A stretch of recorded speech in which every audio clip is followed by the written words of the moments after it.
Colony వాళ్ళందరూ కూడా ఒక ఫ్యామిలీగా అందరు ఏ పండుగ వచ్చినా ఏమొచ్చినా కూడా వాళ్ళందరూ కలిసి యూనిటీగా జరుపుకుంటారట. సో వాళ్ళ ఇప్పుడు సడన్గా ఈ హైడ్రా కానీ రెవెన్యూ అధికారులు వచ్చి కూల్స్తే మేమందరం స్ప్లిట్ అయిపోతాము, మమ్మల్ని విడదీసిన వాళ్ళు అవుతారని చెప్పేసి వాళ్ళు రిక్వెస్ట్ చేస్తూ ఉన్నారు. సో మరి మాట్లాడదాం, ప్రభుత్వం కూడా వీళ్ళ మీద దృష్టి పెట్టి వీళ్ళకు కొంచెం న్యాయం జరిపించాలని కూడా కోరుకుంటున్నాం మేము కూడా. సో సార్ ఏం చెప్తారు సార్, ఇప్పుడు ప్రభుత్వం అటు హైడ్రాని తీసుకొచ్చింది, ఇప్పుడు రెవెన్యూ అధికారులు కొత్తగా బఫర్ జోన్ ఎఫ్ఐటీఎల్ జోన్ అంటున్నారు, మూసి ప్రక్షాళన అంటూ ఉన్నారు. సో ఏం చెప్తారు సార్? నేను ముందుగా చెప్పేది ఏంటంటే అండి, మేము ఇక్కడికి వచ్చి 10 సంవత్సరాలు అయిందండి. మేము ఇల్లు కొనే ముందు అన్ని డాక్యుమెంట్లు అన్నీ చూసుకున్నామండి. అంటే మాకు తెలిసి మా కామన్ మ్యాన్కి ఎంత తెలుస్తుందండి. నేను వెళ్ళి ఇప్పుడు రెవెన్యూ ఆఫీస్లో ఆయన ఫైల్స్ ఓపెన్ చేసి అయితే చూడలేము కదా సార్. మాకు తెలిసినంత వరకు ఆ డాక్యుమెంట్లు ఉన్నాయా, లింక్ డాక్యుమెంట్లు ఉన్నాయా, దానికి ఎల్ఆర్ఎస్ కూడా వచ్చింది, తర్వాత రిజిస్ట్రేషన్ అయ్యిందా, current bill, electricity bill, water bill వస్తున్నాయి సార్. ఇంతవరకు అయితే చూసుకున్నాం సార్. కానీ 10 సంవత్సరాలు ఇల్లు అవుతుంది సార్. ఆ ఇల్లు కొనడానికి నేను ఎంత కష్టపడి ఉంటాం సార్. మా అమ్మ నాన్నల సేవింగ్, నా 10 సంవత్సరాల సేవింగ్ సార్. అవన్నీ వేసి డౌన్ పేమెంట్ కట్టి దాని మీద ఈఎంఐ తీసుకుని ఇల్లు తీసుకున్న తర్వాత 10 సంవత్సరాలు 36,000 ఈఎంఐ కట్టిన తర్వాత ఈరోజు వచ్చి మీది ఈ ప్రాబ్లంలో ఉన్నారు, ఇది ఇష్యూ ఉందని ఎవరు అంటుంటే భయం వేస్తుందండి. నిద్ర బొక్క 3 నెలలు అయిందండి. తిండి లేదు, నిద్ర లేదు. నా ఒక్కడికి కాదండి, నేనే ఇలా ఉంటే నా ఇంట్లో నా వైఫ్ని ఇలా మేనేజ్ చేస్తున్నాను సార్. వాళ్ళ ఏడుపులు, పిల్లలు, వాళ్ళ బాధలు, అకాడమిక్ మధ్యలో ఈ రోజు వచ్చేసి మీరు వెళ్ళిపోండి అండి, రోడ్డు మీదకి వస్తారు అంటే ఎక్కడి నుంచి కడతాం సార్? బ్యాంకులో లోన్ వదులుతారా? అది ఎవరు చెప్పట్లేదు. సరే మీరు ఈరోజు ఇల్లు ఖాళీ చేస్తే మీ లోన్ ఇక్కడితో ఆగిపోతుంది, మీరు బతకండి ఏదో అని. ప్రైవేట్ జాబులు అండి, వచ్చే దాంట్లో సగం శాలరీ కన్నా ఎక్కువ నేను లోనే కడుతున్నానండి బతకడానికి. ఇప్పుడు ఒకటేసారి మీరు పేటికి పోమంటే సగం శాలరీ పైన లోను కట్టి మిగిలిన సగం దాంట్లో నేను రెంట్ కట్టి ఏం చేయమంటారు సార్? నన్ను ఏం చేయమంటారు? ఇప్పటికే పిల్లలు 1 నెల రోజుల నుంచి చదువుతలేరు. వాళ్ళు ఎగ్జామ్స్ ఏం రాస్తున్నారో తెలియదు. మేమేమో రోజుకు ఒక ఆఫీస్ చుట్టూ తిరుగుతున్నాం. సార్ ఏంటి సార్, ఏమున్నాం సార్, మా బతుకులేంది సార్? ఎవరి దగ్గర నుంచి సరైన రెస్పాన్స్ లేదు. ఈవెన్ గవర్నమెంట్ కరెక్ట్ మాకు ఇన్ఫర్మేషన్ ఇస్తలేరు. కానీ ఏందో సార్ తెలియని భయము, తెలియని టెన్షన్లో బతుకుతున్నామండి. అన్నిటికీ అన్నీ ఉన్న తర్వాత ఎవరో దగ్గరికి పోతే సార్ కామెడీగా మీకు డబుల్ బెడ్రూమ్ ఇల్లు ఏంది సార్? డబుల్ బెడ్రూమ్ ఇల్లు ఏంది సార్? ఏం మాట్లాడుతున్నారు?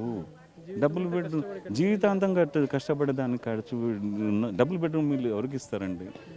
నేను ఒకటే అడుగుతున్నాను సార్, ఇల్లు లేని వాళ్ళకు, ప్రాబ్లంలో ఉన్న వాళ్ళకు, బిలో పావర్టీ లెవెల్కి ఉన్న వాళ్ళకు డబుల్ బెడ్రూమ్ ఇవ్వాలి. కానీ అది ఆ లెవెల్లో కట్టిన స్టాండర్డ్స్లో కట్టిన ఇల్లు సార్ అవి.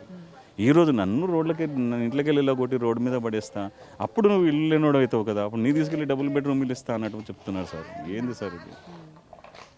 పిల్లలు రాత్రి పండుకుంటలేరు సార్, నిద్రపోతలేరు. మేమంటే ఏదో మాకు ధైర్యం చెప్పుకుంటున్నాం. పెద్దలు చూడండి సార్ ఎట్లా ఏడుస్తున్నారు పెద్దవాళ్ళందరూ.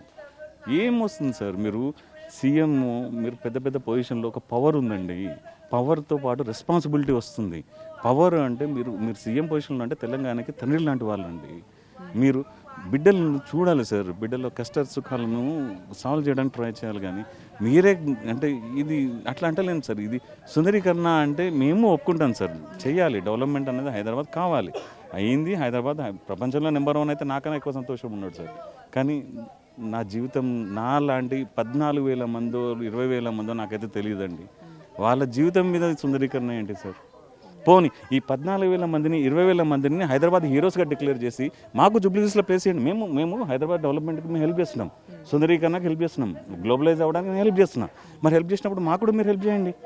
జూబ్లీహిల్స్లో మాకు కూడా ప్లాట్లు ఇప్పించండి సార్. మరి మమ్మల్ని హీరోలాగా గుర్తించండి. మరి మేము వెళ్తాం సార్, అందరం హ్యాపీగా మేము కూడా వెళ్తాము. ఈరోజు ఈ స్టేజ్ వరకు ఎక్కినాము అంటే కాళ్ళకు చెప్పులు లేని పొజిషన్లో రైల్వే స్టేషన్లో పడుకున్నాను సార్. నేను డిప్లొమా చదివేటప్పుడు ఇంటి నుంచి 300 వచ్చేది నెలకు నాకు. దాంతో నేను బతికినా సార్. నేను డిప్లొమా మొత్తం దాంతో కంటిన్యూ చేసిన. ఇంకే స్టేజ్ పంపిస్తారు సార్? మళ్ళీ దానికన్నా కింది స్టేజ్ పంపిస్తారా నన్ను? ఎంత కష్టపడ్డామండి, ఎంత కడుపు కాల్చుకొని చంపుకొని ఎన్ని కాంప్రమైజ్ అయ్యి బతుకుతున్నామండి మేము సార్. నేను ఒకటే గవర్నమెంట్ పెద్దవాళ్ళకి, పవర్లో ఉన్న వాళ్ళకి నా రిక్వెస్ట్ ఒకటే అండి. పవర్ వచ్చింది, పవర్తో పాటు రెస్పాన్సిబిలిటీ వచ్చింది. పాటు మనసు కూడా రావాలి సార్. మీరు మా లాంటి వాళ్ళని చూడాలి. మేము ఏమీ తప్పు చేయలేదు, మేము టెర్రరిస్టులము కాదు. రాత్రి మేమేదో చేసింది, ఎవరో చేసిన మోసానికి మేము బలైతున్నాం. బేసికలీ మేము ఇల్లు కట్టలేదండి. ఈ కాలనీ రెడీ అయిన తర్వాత మేము తీసుకున్నది కాలనీ ఇల్లు. ఇది ఎవరో మోసం చేస్తే మోసపోయిన అమాయకులు అనుకోండి సార్. కానీ మమ్మల్ని ఇట్లా రోడ్డు మీద వేసి మీరు రోడ్డు మీద వెళ్ళగొడతాను, మీరు వెళ్ళిపోండి, ఎడికైనా వెళ్ళిపోండి, ఏమని చేసుకోండి అండి, అందుకే మాత్రం కరెక్ట్ కాదు సార్. సార్ మీకు దండం పెట్టి అడుగుతున్నాను సార్, మీరు పెద్ద పొజిషన్ ఉన్నారు, ఒక తండ్రి లాంటి వాళ్ళు. ఒక ఇంట్లో ఒక ఫాదర్ పిల్లలకి ఏం న్యాయం చేస్తారో మీరు మాకు అదే చెప్పండి సార్. అలానే చేయండి. మమ్మల్ని రోడ్డు మీద వేయకండి, మమ్మల్ని మళ్ళీ బీద వాళ్ళని చేయకండి. Thank you.